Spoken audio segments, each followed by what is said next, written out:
तो एक बार उनको उपदेश दिया, तुम्हारा मंगल किस बात में है, किस बात में मंगल है। गृहस्थ को अपनी जिम्मेदारियों को निभाते हुए कैसे धर्म का जीवन जिए। या तो गृहस्थ की जिम्मेदारी से मुक्त होकर के सन्यासी बन जाए, भिक्षु बन जाए, भिक्षुणी बन जाए और सारा समय अपना इसी में लगा दे। अन्यथा गृहस्थ भी है और गृहस्थ की जिम्मेदारी को भी नहीं निभाता और काम भी कुछ नहीं करता, तो निठल्ला व्यक्ति हानि करने लगा। गृहस्थ की जिम्मेदारी निभा रहा है फिर भी धर्म का पालन कैसे करता है, तो 38 मंगल धर्म सिखाए। गृहस्थ का ये काम उसके लिए बड़ा मंगलकारी, ये धर्म बड़ा मंगलकारी। यूं सिखाते सिखाते सिखाते जब अंत में आए तो कहते हैं, फुट्टस्सलोक धम्मे चेतं यसन कंपति, चेतं यसन कंपति, अशोकं बिरजं खेमं एतं मंगलमुत्तमं। ये उत्तम मंगल है, बड़ा उत्तम मंगल है। क्या उत्तम मंगल है। फुट्टस्सलोक धम्मे ही, ये 8 तरह की बातें हमारे जीवन में हमारा स्पर्श करती रहती हैं। उन दिनों की भाषा में उसे लोक धर्म कहा। संसार का स्वभाव है, ऐसा होता है, इसलिए लोक धर्म कहा। क्या 8 तरह की बातें। सुख भी आता है, दुख भी आता है, लाभ भी होता है, हानि भी होती है, यश भी होता है, निंदा भी होती है, जीत भी होती है, हार भी होती है। ये इस तरह की द्वंद्वमयी बातें जीवन में आती रहती हैं। ये द्वंद्वमयी बातें जीवन में स्पर्श होती हैं। चित्तं यसन कंपति, जिसका चित्त कंपित नहीं होता, उससे अपनी समता नहीं खोता, संतुलन बनाए रखता है, चाहे जो कुछ आए, चाहे जैसा आए। ऐसा समता में रहने वाला व्यक्ति अशोकं, रोता पीटता नहीं, अब उसको शोक नहीं होगा। बिरजंग, नया मैल नहीं चढ़ाएगा, बिल्कुल नहीं चढ़ाएगा।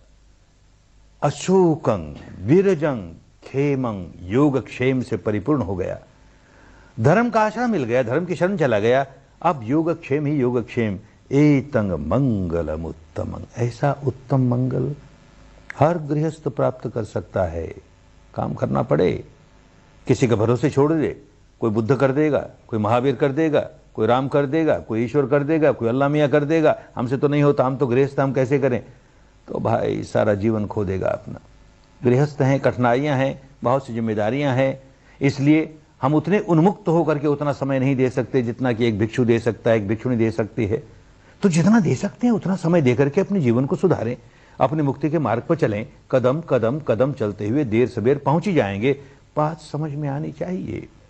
तो स्वयं भी सारे जीवन भर खुद भी तो यही किया, समता में कैसे स्थापित रहें, चाहे जैसी अवस्था हो। समता में स्थापित हुए कि नया दुष्कर्म बनाएंगे नहीं, नया संस्कार बनाएंगे नहीं, पुराने उखड़ते जाएंगे, उखड़ते जाएंगे, उखड़ते जाएंगे। आगे चलोगे इसी रास्ते पर बढ़ते बढ़ते खूब समझ में आएगा, खूब समझ में आएगा। आग लगी है, ईंधन पड़ा है और आग लगी है उसमें, हम उसमें नया नया ईंधन डालते चले जाएंगे तो जो नया ईंधन डाला वो जलेगा। पुराना ईंधन का ढेर तो ऐसे ही पड़ा है, नया जला जा रहा है और डाले जा रहे हैं, वो अंत कैसे आएगा उसका।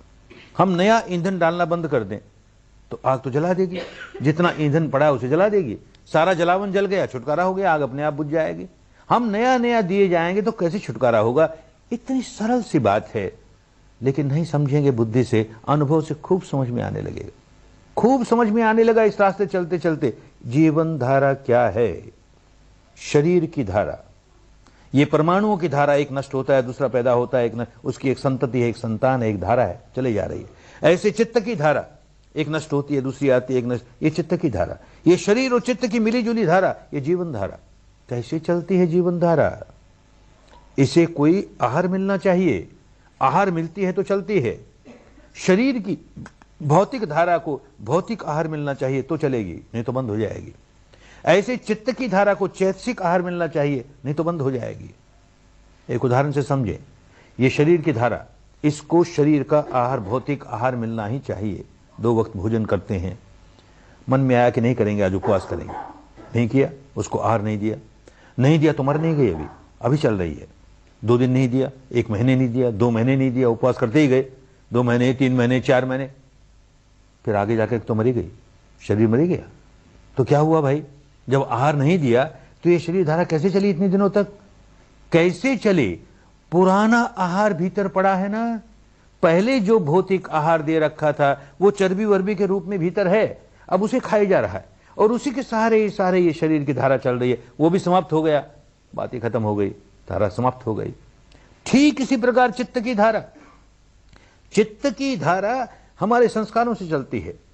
संस्कार डाला कि नया विज्ञान पैदा हुआ, संस्कार डाला कि नया विज्ञान पैदा हुआ, प्रतिक्षण संस्कार डालते हैं नया विज्ञान पैदा होता है। संखार पच्चया विज्ञान, संखार पच्चया विज्ञान। हमने हाथ खींच लिया, हमने नया संस्कार बनाते, अब कैसे चलेगी ये धारा, फिर भी चलती है, कैसे चलेगी? तो हमने जब हाथ खींच लिया, नया संस्कार नहीं बनाया, तो कोई न कोई पुराने संस्कार को अपना सिर उठाना पड़ा। जो संग्रह पुराना है उसने सिर उठाया, फिर एक नया चित्त बना, फिर हमने कोई नया संस्कार नहीं बनाया, पुराने संस्कार ने सिर उठाया। इस प्रकार उपज्जित्वा निरुज्झन्ति, उपज्जित्वा निरुज्झन्ति, एक पर एक संस्कार सिर उठाते हैं, नष्ट होता है, नष्ट होता है।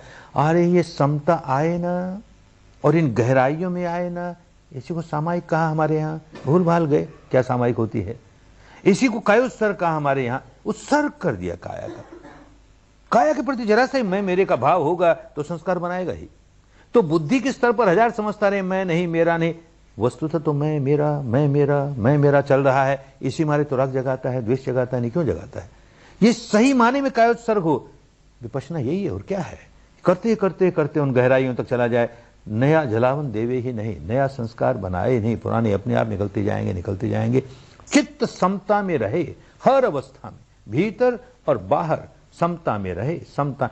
इस व्यक्ति ने यही किया, मुक्त हो गया और सारे जीवन भर एक उदाहरण पेश किया किस तरह से आदमी हर